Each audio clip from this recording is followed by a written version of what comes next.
మన స్కూటర్లలో electric scooter గురించి వినుంటాం, petrol scooter గురించి వినుంటాం, హైబ్రిడ్ స్కూటర్ గురించి కూడా వినుంటాం.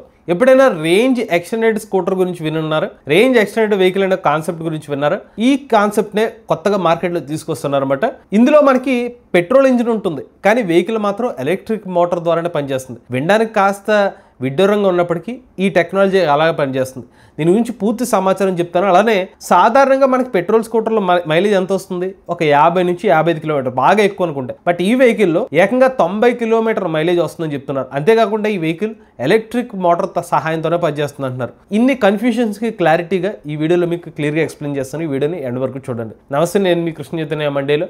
మీరు చూస్తున్నారు ఎంబీఎస్ ఆటో తెలుగు. తైవాన్కి చెందిన SYM కంపెనీ వాళ్ళు SYM PE3 అనే ఒక హైబ్రిడ్ రేంజ్ ఎక్స్టెండెడ్ స్కూటర్ని అయితే రీసెంట్గా మార్కెట్లో తీసుకొచ్చారు. తైవాన్ దేశంలో ఇది ఒక ప్రముఖ కంపెనీ అనమాట. సుమారుగా ఆటోమొబైల్ సెగ్మెంట్లో 50 సంవత్సరాల వరకు వీళ్ళు మార్కెట్లో ఉన్నారు. వీళ్ళు ప్రీవియస్గా హోండా కంపెనీతో కలిపి వర్క్ చేశారు. ఆ తర్వాత వీళ్ళు కూడా ఓన్ టెక్నాలజీని డెవలప్ చేసుకుని అటు పెట్రోల్ స్కూటర్స్ డెవలప్ చేయడం కానివ్వండి, ఇప్పుడు రీసెంట్గా ఇలా రేంజ్ ఎక్స్టెండెడ్ అనే ఒక స్కూటర్ అయితే మార్కెట్లో తీసుకొచ్చారు. సో ముందుగా ఈ వెహికల్లో ఉన్న టెక్నికల్ స్పెసిఫికేషన్ చెప్పిన తర్వాత దీని యొక్క వర్కింగ్ ప్రిన్సిపల్ గురించి మీకు చెప్తాను. ఫస్ట్ ఈ స్కూటర్ రివీల్ చేసినప్పుడు కాస్త ఫ్యూచరిస్టిక్ డిజైన్ తో ఈ స్కూటర్ అయితే కనిపించింది అనమాట. కొంచెం హై పర్ఫార్మెన్స్ వెహికల్ లాగానే కనిపించింది. ఇందులో వీళ్ళు వచ్చి అల్యూమినియం బ్యాటరీస్ అయితే యూస్ చేస్తున్నారు అనమాట. సో ఈ బ్యాటరీ ప్యాక్స్ రీసైక్లింగ్ అనేది ఈజీగా ఉంటుందని చెప్తున్నారు, కాస్ట్ ఎఫెక్టివ్ గా ఉంటుందని చెప్తున్నారు. అందుకనే అల్యూమినియం బ్యాటరీ ప్యాక్ అయితే ఇందులో యూస్ చేస్తున్నారు.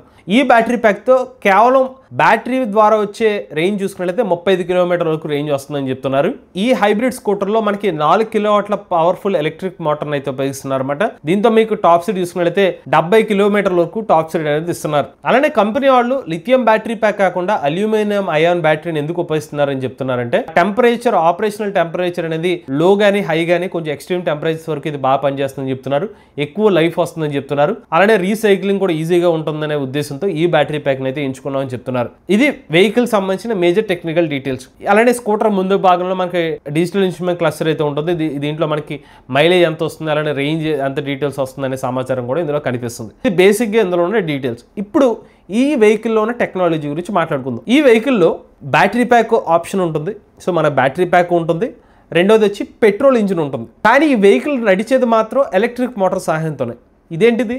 పెట్రోల్ ఇంజిన్ పెట్టి ఈ ఎలక్ట్రిక్ మోటార్తో నడవడం అని చెప్పి మీకు డౌట్ ఉండొచ్చు కదా. సో ఇక్కడే ఒక లాజిక్ ఉందన్నమాట. సో సాధారణంగా హైబ్రిడ్ వాహనాల్లో ఎలా పనిచేస్తుందంటే, ఎలక్ట్రిక్ మోటార్ ఉంటుంది, బ్యాటరీ ప్యాక్ ఉంటుంది. ఎలక్ట్రిక్ మోడ్లో కంప్లీట్గా బ్యాటరీ ప్యాక్ నుంచి వెహికల్ రన్ అవుతుంది, మోటార్ ద్వారా వెహికల్ రన్ అవుతుంది. సో వెహికల్ చాలా స్మూత్గా వెళ్ళిపోతుంది. అదే మనకు పెట్రోల్ మోడ్లో కన్వర్ట్ చేసినప్పుడు ఇంజన్ నుంచి పెట్రోల్ వేసిన దాన్ని అదంతా మండి ఇంజిన్ ద్వారా వెహికల్ రన్ అవుతుంది. సో అప్పుడు సౌండ్ వస్తుంది అనమాట. ఇది రెగ్యులర్గా జరిగే హైబ్రిడ్ మెకానిజం, వెహికల్లో పనిచేసే వర్కింగ్ ప్రిన్సిపల్. కానీ ఈ వెహికల్ ఎలా పనిచేస్తుందంటే, మనకి పెట్రోల్ ఇంజిన్ ఉంటుంది, కానీ ఆ పెట్రోల్ ఇంజిన్లో పెట్రోల్ వేస్తాం కదా, ఆ మండిన తర్వాత ఎనర్జీ అవుట్పుట్ వస్తుంది కదా, అలా వచ్చిన ఎనర్జీని మోటార్కి ఇస్తారు. సో డైరెక్ట్గా ఇంజిన్ నుంచి వచ్చిన పవర్ని డైరెక్ట్గా వెహికల్ అంటే పెట్రోల్ మోడ్లో నడపరు అనమాట. ఆ వచ్చిన పవర్ని తీసుకొచ్చి ఎలక్ట్రిక్ మోటార్కి ఇచ్చి దాని ద్వారా వెహికల్ నడిపిస్తారు. సో అందుకనే ఏంటంటే మనకి ఎఫిషియన్సీ పెరుగుతుంది అనమాట. మనకి ఎప్పుడైతే వెహికల్ కంప్లీట్గా పెట్రోల్ మోడ్లో ఇంజన్ ద్వారా వెహికల్ ఆపరేట్ అయింది అనుకోండి, స్లో అయినా మనకి స్పీడ్ అయినా ఇలా డిఫరెంట్ టైమ్స్లో ఆ పెట్రోల్ యొక్క ఎఫిషియన్సీ తగ్గిపోతుంది అనమాట, అవుట్పుట్ ఎఫిషియన్సీ. అప్పుడు మైలేజ్ 40 కిలోమీటర్లు 45 కిలోమీటర్లు మాత్రమే రావచ్చు. బట్ ఇక్కడ ఏం చేస్తున్నారు, పెట్రోల్ వేసి ఆ ఇంజిన్ వచ్చిన పవర్ని, ఆ ఎలక్ట్రికల్ ఎనర్జీ కింద ఫామ్ అయిన ఎనర్జీని కాస్త ఎలక్ట్రిక్ మోటార్కి ఇచ్చేస్తున్నారు. సో ఇక్కడ లాసెస్ ఏమి ఉండవు అనమాట, చాలా తక్కువ లాస్ ఉంటుంది, డైరెక్ట్ ఎఫిషియన్సీ ఎక్కువ ఉంటుంది. అలా డైరెక్ట్గా ఎలక్ట్రిక్ మోటార్ ద్వారా రన్ చేస్తున్నారు. సో మీరు ఇందులో బ్యాటరీ ప్యాక్తో రన్ చేసినా, లేకపోతే మనకి ఇంజిన్లో పెట్రోల్ వేసినా, ఫైనల్గా వెహికల్ రన్ అయ్యేది మాత్రం ఎలక్ట్రిక్ మోటార్ ద్వారానే రన్ అవుతుంది అనమాట. ఇది దీని యొక్క వర్కింగ్ ప్రిన్సిపల్.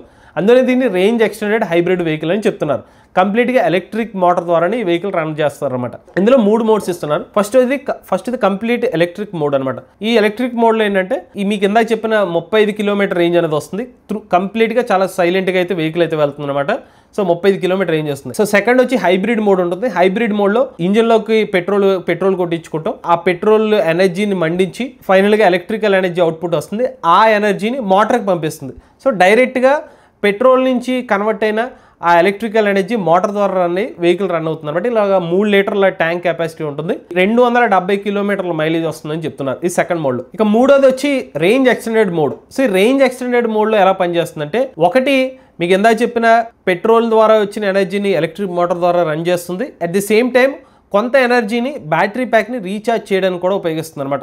2 రకాలుగా పనిచేస్తుంది. సో వెహికల్ అటు బ్యాటరీ ప్యాక్ ఎనర్జీ అయిపోయినా దాన్ని కూడా ఛార్జ్ చేస్తుంది అనమాట. సో ఓవరాల్గా ఈ వెహికల్ యొక్క రేంజ్ చూసుకున్నట్టయితే 305 కిలోమీటర్ల వరకు రేంజ్ వస్తుందని చెప్తున్నారు. ఇందులో 270 కిలోమీటర్లు పెట్రోల్ నుంచి వచ్చిన పవర్ ని కన్వర్షన్ వచ్చిన ద్వారా 270 కిలోమీటర్లు త్రూ ఎలక్ట్రిక్ మోడ్ వచ్చి 35 కిలోమీటర్లు అయితే వస్తుందని చెప్తున్నారు. అలానే ఈ వెహికల్ లో మెకానిజం ఎలా డెవలప్ చేశారంటే 75 వోల్టేజ్ ఉన్నప్పుడు వెహికల్ సంబంధించిన వోల్టేజ్ కంప్లీట్ బ్యాటరీ మోడ్ లో పనిచేస్తుంది. ఎప్పుడైతే 60 వోల్టేజ్ కి వచ్చిందో అది ఆటోమేటిక్ గా ఇంజన్ మోడ్ లోకి షిఫ్ట్ అయిపోతుంది. ఇంజన్ ద్వారా ఆ పెట్రోల్ కన్వర్షన్ జరిగి ఆటోమేటిక్ గా ఫ్యూయల్ లో కన్వర్ట్ అయిపోతుంది. ఆ ఫ్యూయల్ ని మండించి దాని నుంచి ఎలక్ట్రిక్ ఎనర్జీని ప్రొడ్యూస్ చేసి దాని ద్వారా మోటార్ రన్ చేస్తుంది అనమాట. సో దీనికి కంపెనీ వాళ్ళు దీంట్లో హైలైట్స్ ఏం చెప్తున్నారంటే రేంజ్ యాంగ్జైటీ అనేది ఉండదు, ఛార్జింగ్ స్టేషన్స్ లేవు అనే భయం కూడా అవసరం లేదు. ఎందుకంటే ఛార్జింగ్ స్టేషన్ ఉన్నా లేకపోయినా డైరెక్ట్ మీకు ఇంజన్ ద్వారా వచ్చిన ఎనర్జీ ఏదైతే ఉందో దాని ద్వారానే బ్యాటరీని కూడా ఛార్జ్ చేసుకోవచ్చు. ఇక కంపెనీ వాళ్ళు ఈ పర్టికులర్ వెహికల్ ని ఎందుకు డెవలప్ చేశారంటే ఫ్యూచరిస్టిక్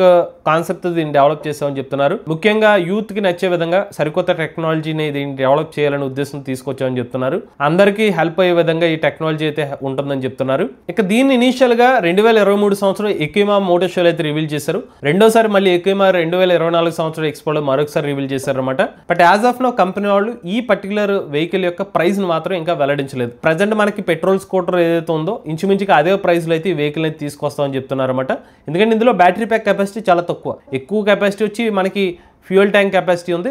ఆ వచ్చిన పవర్ని మళ్ళీ ఎలక్ట్రిక్ మోటార్కి ఇచ్చి దాని ద్వారా వెహికల్ నడిపిస్తా అని చెప్పారు. సో అందుకనే ఈ వెహికల్ కాన్సెప్ట్ కూడా కొంచెం డిఫరెంట్గా అనిపించింది. సో ఇనీషియల్గా విన్నప్పుడు కొంచెం కన్ఫ్యూజింగ్గా అనిపించినప్పటికి కూడా పెట్రోల్ ఇంజిన్ని కేవలం ఆ పెట్రోల్ నుంచి ఎలక్ట్రిక్ అవుట్పుట్ కింద కన్వర్ట్ చేయడం కోసం ఒక జనరేటర్ కింద మాత్రమే ఇందులో ఉన్న పెట్రోల్ ఇంజిన్ ఉపయోగిస్తున్నారు తప్పిస్తే వేరే ఆ పెట్రోల్ని రన్ డైరెక్ట్గా ఒక పెట్రోల్ వెహికల్ లాగా ఆ పెట్రోల్ నుంచి కన్వర్షన్ అయిన ఎనర్జీని పిస్టన్లు ఉపయోగించి పెట్రోల్ ఇంజిన్ ద్వారా వెహికల్ రన్ చేయడానికి ఉపయోగించట్లా ఎఫిషియెంట్గా దాని నుంచి జనరేటర్ కింద ఉపయోగించుకుని ఎలక్ట్రికల్ ఎనర్జీని జనరేట్ చేసి దాని నుంచి మోటార్ ద్వారా వెహికల్ అయితే రన్ చేస్తున్నారు. ఇది వెహికల్ యొక్క కాన్సెప్ట్ అనమాట. మరి ఒకవేళ ఈ వెహికల్ మార్కెట్లో తీసుకొస్తే మీరు కొనుగోలు చేస్తారు, లేదా ఒకవేళ ఏ ప్రైస్ పెడితే మీరు కొనుగోలు చేస్తారు? మీ అభిప్రాయాన్ని కామెంట్ రూపంలో చెప్పండి. అండ్ మీలో కూడా ఎవరైనా ఎలక్ట్రిక్ వెహికల్ ఉపయోగించినట్లయితే మీ ఓనర్షిప్ నుండి మాతో షేర్ అయితే స్క్రీన్ పై కనిపించే నెంబర్కి వాట్సాప్ చేయండి, నేను డిస్క్రిప్షన్ ఫామ్ ఫిల్ చేయండి. ఈ వీడియో కానీ మీకు నచ్చితే MVS auto Telugu channel subscribe చేసుకోండి. ఈవీ కరెంట్ కోసం ఈవీ కొరడి ఛానల్, లేటెస్ట్ అప్డేట్స్ కోసం ఈవీ కొరడి లైవ్ ఛానల్, ఏ కరెంట్ కోసం ఏ తెలుగు ఛానల్ సబ్స్క్రైబ్ చేసుకోండి. Charge nature drive future.